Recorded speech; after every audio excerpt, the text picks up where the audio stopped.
একটা বিষয় আমি মানে প্রচন্ড দেখতে পাচ্ছি ফেসবুকে, ইউটিউবে এবং সমস্ত জায়গায় একটা বিষয়কে নিয়ে প্রচন্ড ট্রোলিং হচ্ছে, নোংরামি হচ্ছে, এবং সেটা অবশ্যই শাকিব খান সংক্রান্ত এবং শাকিব খানের ড্রেসকে নিয়ে। এবং শাকিব খানের যেখানে নিন্দা হবে, যেখানে ট্রোলিং হবে, খারাপ কথা হবে, তার ভাই আমি সেখানে প্রতিবাদ অবশ্যই করব।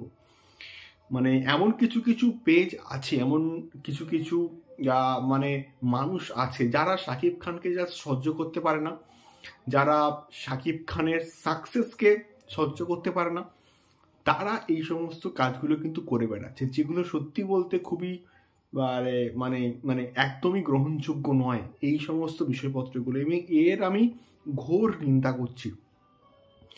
সো বিষয়টা আমি একটু খুলে বলি।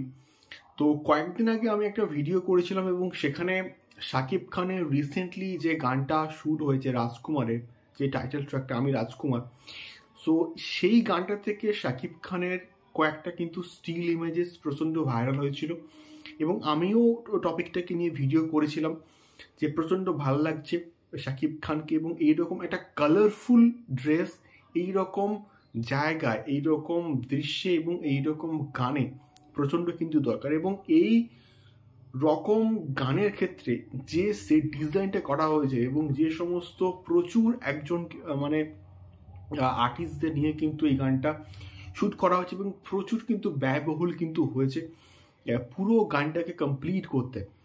তো এত ব্যয়বহুল একটা গান এবং প্রত্যেকের ড্রেস কিন্তু মানে একটা ড্রেসের কিন্তু একটা বিশেষ খরচা আছে, এবং স্পেশালি শাকিব খানের যে ওই ড্রেসটাকে পুরোপুরি ডিজাইন করে কিন্তু করা হয়েছে।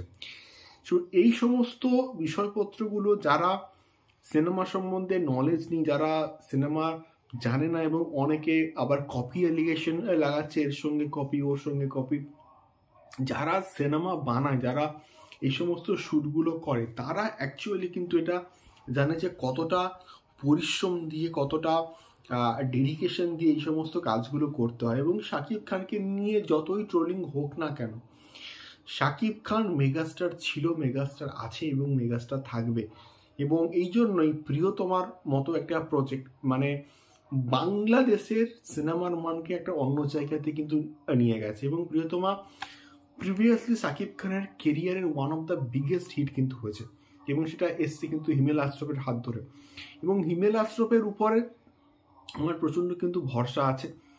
আশা করছি তিনি এই যে গানটা যে বানিয়েছেন, এবং তিনি কিন্তু দাবি করছেন সরি যে প্রিয়তমার যা গান ছিল তার থেকে রাজকুমারের গানগুলো অনেক কিন্তু বেটার হয়েছে। তাহলে জাস্ট তোমরা ভেবে দেখো, প্রিয়তমা যা খরচা হয়েছে রাজকুমার থেকে তার বাজেট কিন্তু অনেক গুণ বেশি। তো সেই জায়গা থেকে দাঁড়িয়ে জাস্ট ভেবে দেখো গানগুলোর কোয়ালিটি, গানগুলোর মান কতটা ভালো হতে চলেছে। তাহলে গানগুলোকে না দেখে, না বিচার করে, শুধুমাত্র শাকিব খানের ড্রেস দেখে যে যারা অ্যাকচুয়ালি বিচার করছে তারা বোকা ছাড়া আর কিছুই নয়। তারা সিনেমা বোঝে না, তারা মানে সিনেমার নলেজটুকুই নেই, এটুকু জাস্ট আমি বলবো। এটা খুবই খারাপজনক একটা বিষয়পত্র, এবং এর আমি তীব্র প্রতিবাদ করছি এবং নিন্দাও করছি। এটা হওয়াটা উচিত নয়, এটা হওয়াটা ঠিক হয়নি।